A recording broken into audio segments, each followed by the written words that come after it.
တရုတ်ကအေအေနဲ့တွေ့ကျင်လာပြီဗျအေအေနဲ့တွေ့ကျင်လာတယ်အဲ့တော့မြောက်ပိုင်းသုံးဘွယ်မှာ MNDAA TNLA AA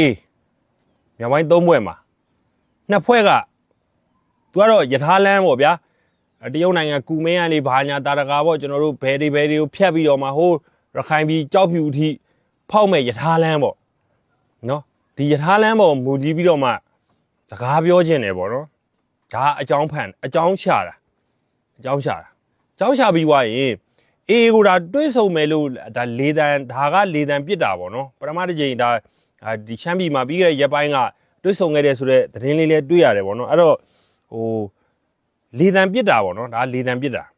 ဒါပေမဲ့တိတ်တခိုးဘဏ္ဍခါတွတ်ဆုံပြီးသွားပြီလဲဆိုတဲ့ဟာကကျွန်တော်တို့မသိနိုင်ဘူး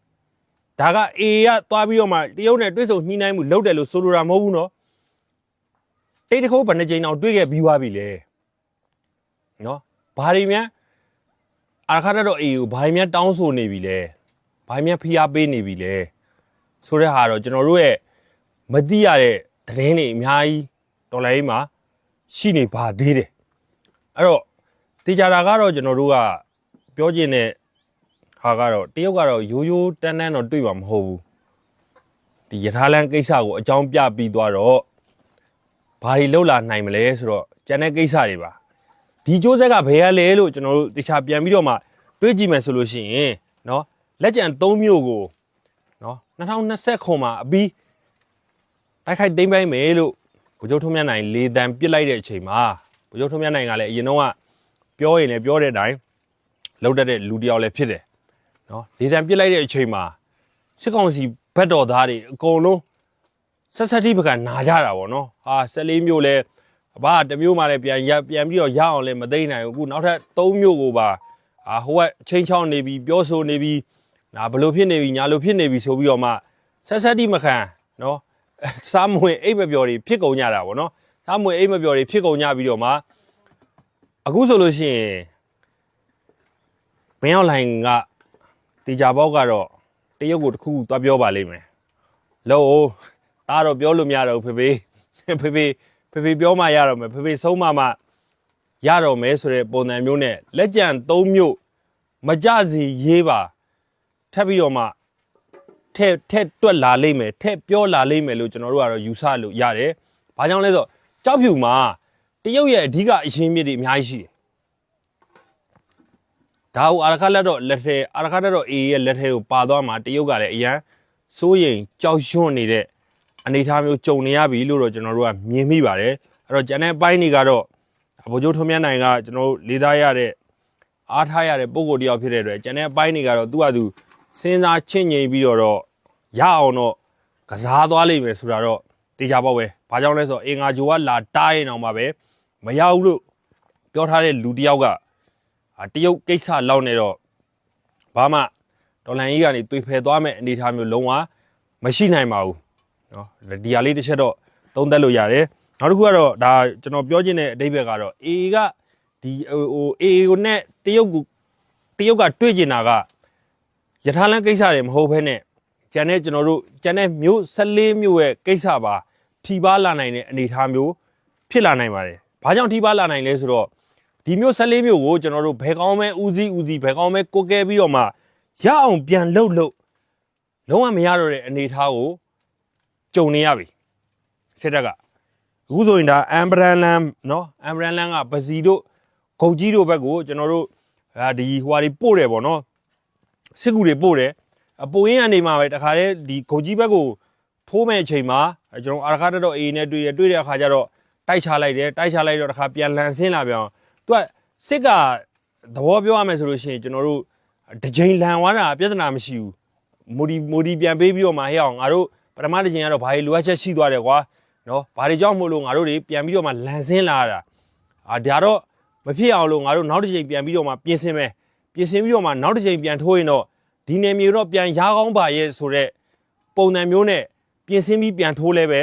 မရတစ်ချိန်လန်ကြနှစ်ချိန်လန်ကြသုံးချိန်လန်ကြလေးချိန်လန်ကြဆိုတဲ့အချိန်မှာဘလို့မှသူ့လူကိုသူမိုဒီဘလို့မှပေးလို့မရတော့တဲ့အနေအထားမျိုးလဲရောက်နေလုံးဝအခြေအနေမကောင်းတော့ဘူးနော် ရခိုင်ကိုသွားရမယ်ဆိုလို့ရှိရင်စစ်တပ်ကတကယ်ဟိုအရှင်လက်လက်ငရဲတွင်ထဲကိုသွားတဲ့ပုံစံမျိုးအထိကိုကြောက်လန့်နေတယ်ပေါ့နော်ဒါတစ်ပိုင်းပေါ့နောက်ထပ်ကျွန်တော်တို့ဒါတောင်ကုတ်ရမ်းပြဲဘက်ချမ်းကိုလည်းဒါတင်မောတွေနဲ့ကတ်ပြီးတော့မှကန်းတက်ပေါ့နော်ကျော်စိုးဦးရဲ့အိမ်မက်ပေါ့အဲဒါကြောင့်မလို့ကျွန်တော်တို့ကလော်ဘီတွေကလည်းစစ်တပ်ကတချို့သတင်းတွေじゃစစ်တပ်ကရလို့ပြောတာတွေရှိတယ်နော်စစ်တပ်ကသူတို့ကဥပမာကျွန်တော်တို့လိုပေါ့တော်လိုင်းတပ်ဖွဲ့ကတက်ခွဲမှုတွေနဲ့ရင်းနှီးတယ်စစ်ကြောင်းမှုတွေနဲ့ရင်းနှီးတယ်တချို့တော်လိုင်းဘက်တော်သားဗျူဟာမှုတွေနဲ့ကျွန်တော်တို့တွေရင်းနှီးတာရှိတဲ့အခါကျတော့တယောက်နဲ့တယောက်လှမ်းပြီးတော့မှအလာပါတက်လာပါပြောရေးစကားစီရေးချင်းတွေမင်းနယ်မြေချင်းတွေမင်းရနေပြီးမှသူတို့စီကရတဲ့သတင်းမျိုးလေးကျွန်တော်တို့ဒီထဲမှာညှက်ပြီးတော့မှပြောတဲ့ဟာပေါ့ဒါကြောင့်မို့လို့ဆိုမပူတူတို့ဘာလို့သူ့အကိုဘုံမှုဆိုတာဟိုတရက်ကပဲအကိုဝမ်းခွဲဘုံမှုဆိုတာထုတ်ပြီးတော့မှပြောသွားတယ်ထောင်ကြနေတာအခုပြန်ပြီးတော့မှလွတ်လာပြီးလွတ်ငိမ့်ထဲမှာပါလာပြီးပေါ့နော်ဇော်ဘုံကြီးပါမလာလို့ဘာညာဆိုပြီးတော့ထုတ်ပြောအဲ့တော့မပူတူတို့ဒဇင်ဦးတို့ကျော်စိုးဦးတို့ကျော်မျိုးမင်းတို့ဆိုတာစစ်တပ်ရကောင်နေနဲ့ရင်းနှီးမှုကျွမ်းဝင်မှုကတော့အောက်ခြေအဖွဲ့တွေနဲ့ကတော့အနည်းနဲ့အများကတော့ရှိမှာပဲရှိတဲ့အခါကျတော့ဟာကျွန်တော်တို့ရခိုင်ပြည်တော့ကတော့မပူနဲ့မကန်းတက်ဖို့အတွက်လေ့ကျင့်နေပြီဟာဘယ်လိုလုပ်တော့မယ်ညာလိုလုပ်တော့မယ်ဆိုတဲ့ပုံစံမျိုးပေါ့နော်အဲ့တော့ဒီလိုမျို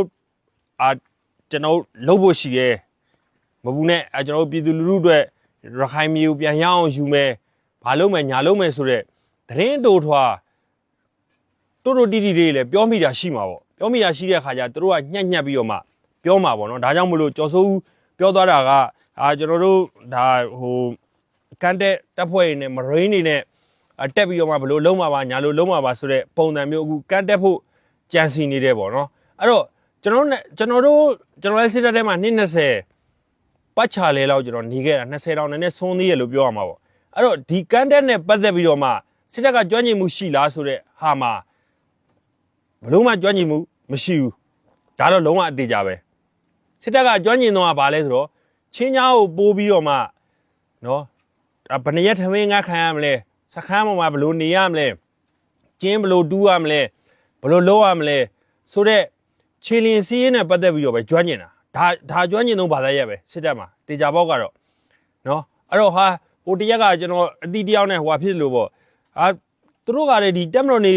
စီးရေးပြမှာပြတဲ့လက်နဲ့ကြီးတွေကနော်သူတို့အတွက်အသုံးမဝင်ဘူးလားတဲ့ဆိုတော့ဟုတ်ပြီသူတို့အတွက်အသုံးဝင်မဝင်တယ်ဒီဟာတွေကဒါပေမဲ့ဘယ်လိုနေရာမှာအသုံးဝင်မလဲပြည်ပကျူးကျော်စစ်မှာအသုံးဝင်မယ်ပြည်ပကျူးကျော်စစ်မှာကျွန်တော်တို့ကနေဆက်မှာဒီကားတွေကျွန်တော်တို့ပြစ်လို့ရတဲ့နေဆက်မှာကားတွေထိုးလိုက်မယ်ထိုးရရင်တစ်ဖက်နိုင်ငံရဲ့ကျွန်တော်စစ်အခြေစိုက်စခန်းတွေကိုမြေပုံညို့တိကျတွက်ချက်ပြီးတော့မှပြစ်လို့ရတယ်ဒါကတက်မတော်နေဆေးပြမှာပြတဲ့ကားတွေနဲ့ဘလို့ညာလို့ဆိုပြီးတော့မှလိုက်ပြီးတော့မှပြတဲ့ကောင်လေးပေါ့နော်အဲ့တော့လက်ရှိတော်လိုင်းတပ်ဖွဲ့တွေနဲ့တိုက်ပွဲဖြစ်တဲ့အချိန်မှာအဲ့ဒါတွေအသုံးဝင်လာတော့လုံးဝအသုံးမဝင်ဘူး။ဘာကြောင့်အသုံးမဝင်လဲ။နံပါတ်1ချက်ကျွန်တော်ရှင်းပြပါမယ်။နံပါတ်1ချက်လုံးအသုံးမဝင်ဒါကြီးတွေနဲ့စစ်တပ်ကဘယ်တော့မှလက်တွေ့လေ့ကျင့်မှုမလုပ်ခဲ့ဘူး။တန်ဖိုးရမ်းကြီးတာကိုတန်ဖိုးများတာ။များတဲ့ခါကျလက်တွေ့လေ့ကျင့်မှုဘာမှမလုပ်ခဲ့ဘူး။နံပါတ်2ချက်တော်လိုင်းတပ်ဖွဲ့တွေကအခြေတိုက်စခန်းမှမရှိတာ။ဘယ်နှတော့ပြစ်မှာ။ပြစ်စရာနေရာမရှိဘူး။နော်။အကုန်လုံးကဟိုဂရော့ဘာရဲ့စကားကရိုင်းသွားမှဆိုတဲ့အတွက်ဂရော့ဘာရဲ့ပေါ့ခြေတလုံးအိမ်နိုင်နဲ့စစ်တိုက်တာနော်ဒီနားမှာ၄-၅ရက်အခြေပြုလိုက်ဒီနားတက်ကိုစစ်တပ်ကိုတွယ်မလားတွယ်လိုက်တွယ်ပြီးွားနဲ့ကိုလိုချင်တဲ့မရှင်ပြီးွားတာနဲ့ဘလူးအားမှာဟာဟိုအာစီတိုက်ကြီးဆောက်ပြီးတော့မှသွမိုးကြီးနဲ့ဘလူးမှရုံးဖွင့်ထားတာမရှိဘူးဘာကြောင့်လဲဆိုတော်လန်ရေးမှာဘသူကရုံးဖွင့်မှာနော်အဲ့တော့မင်းတို့စစ်တပ်ကောင်တွေမေးကြတယ်ပြောကြတယ်ပေါ့နော်မင်းတို့ဟာမင်းဦးဝင်းမြင့်လွတ်လာပြီလေဦးဝင်းမြင့်ကလှမ်းပြီးတော့မှတမနာကြီးမင်းတို့ရဲ့တမနာကြီးယာယီတမနာကြီးဖြစ်တဲ့ဒူဝါလက်ရှိလောက်မေးတယ်နော်ရုံးတက်ဖို့အတွက်ဟိုစစ်တပ်ကဘောမတွေကကျွန်တော်ခါစားရေးတာပါကျွန်တော်တို့လှောင်တာပေါ့နော်ရုံးတက်ဖို့အတွက်ရုံးလှမ်းမေးတော့ယာယီတမနာကြီးကလည်းမပြောနိုင်ဘူးပေါ့နော်ဦးဝင်းမြင့်ကလည်းဘယ်ရုံးမှတက်ရမှာအဲ့ဒါဆိုလို့ရှိရင်ကျွန်တော်တို့ကမေးတရားမေးခွန်းရှိပါတယ်ပေါ့နော်ဗိုလ်ချုပ်အောင်ဆန်းကဘယ်နေရာမှာရုံးထိုင်ပြီးတော့တော်လှန်ခဲ့တာတော်လှန်ရေးသမားဆိုတာရုံးတီတကြစိုက်ပြီးတော့မှတော်လှန်ရတဲ့အနေအထားမဟုတ်ဘူးเนาะရန်ဆွဲရှိတဲ့ရန်ရှိတဲ့နေရာမှန်တယ်များကို လိုက်ပြီးတော့မှမိုဘိုင်းတိုက်ရနော်ဟာဂျပန်ကိုတိုက်ရှင်အင်္ဂလိပ်နဲ့ပေါင်းတယ်အင်္ဂလိပ်တိုက်ရှင်တော့ဂျပန်နဲ့ပြန်ပေါင်းတယ်နော်ဒီလိုမျိုးလုပ်ပြီးတော့မှဒီတရားထဲမှာထိုင်ပြီးတော့မှဘယ်သူမှ base ထိုင်ပြီးတော့မှတိုက်တဲ့တော်လှန်ရေးဆိုတာမရှိဘူးနော်အဲ့လိုလုပ်ရင်လည်းမှားနေပြီနော်အဲ့တော့ဘယ်လိုပြောရမလဲဆိုတော့ကျွန်တော်တို့ပြည်တွင်းစစ်မှာစစ်ကောင်စီရတာလင်အခြေချပြီးတော့မှစခန်းကြီးတွေဆွဲပြီးတော့မှဖင်နဲ့တောင်ကုန်းနဲ့ဖင်နဲ့တံမိုးဆွဲပြီးတော့မှကျွန်တော်တို့ခုခံတာပဲရှိရကျွန်တော်တို့ကအကုန်လုံးမိုဘိုင်းပြောင်းရွှေ့လွယ်တဲ့စစ်ရဲ့သဘောတရားကိုတုံးတာဖြစ်တဲ့အတွက်စစ်ကောင်စီကကျွန်တော်တို့အနှံ့လဲခံလို့မရဘူး base ကိုလိုက်ရှာလို့လည်းမရဘူးဟာလိုင်ဇာကိုပြစ်လိုက်ပါလားအဲ့မှာဗိုလ်ချုပ်ခွန်မော်ရှိရလို့ပါတို့ဗိုလ်ချုပ်ခွန်မော်ကလိုင်ဇာမှာငိုတို့ကြီးထိုင်နေတဲ့လူလားအဲ့လောက်တုံးလို့ရှိရင်မင်းတို့စစ်တပ်ကိုတိုက်ကိုမတိုက်ဘူးနော်လိုင်ဇာမှာဘယ်သူကထိုင်နေမှာတော့ဟာအဲ့မှာလက်နဲ့ဆက်ယုံရှိရဘာဖြစ်တယ်ညာဖြစ်တယ်တို့မင်းတို့စောက်ကြီးစောက်ချက်ပြောခလုတ်လေးတစ်ချက်နှိမ့်ယုံမယ်ဆိုတဲ့ကောင်လဲမရှိတော့ဒိုးသွားပြီဒီချိန်ပဲထမိန်ုံကြားတဲ့ရောင်ရောက်နေလဲမသိတော့ဘူးမင်းတို့ပြောအားကြကြလဲအခြေအနေမကောင်းတော့ဘူးအဲ့တော့ပြောချင်တဲ့ဒိဗယ်ကတော့နော်သူတို့တက်မတော်နေစီးပြမှာတုံးတဲ့ဘာဖြစ်တယ်ညာဖြစ်တယ်ဆိုတဲ့လက်နဲ့ကြီးတွေကလည်းတကယ်တော့ကျွန်တော်တော်လိုင်းတက်ဖွဲ့တွေကိုချိန်မုံဖို့အတွက်အသုံးဝင်လာတော့ဒီနေ့လက်ရှိမြေပြင်မှာတုံးနေတဲ့လေရင်အောင်မှပဲတော်လိုင်းတက်ဖွဲ့တွေသုံးဝင်ဘာကြောင့်လဲလေရင်စပြီးကွင်းမော်ကနေစကြွကြတဲ့ကတော်လိုင်းတက်ဖွဲ့တိနေပြီဘလို့အကြောင်းနဲ့တိလဲတော့မမေးနဲ့တိနေပြီ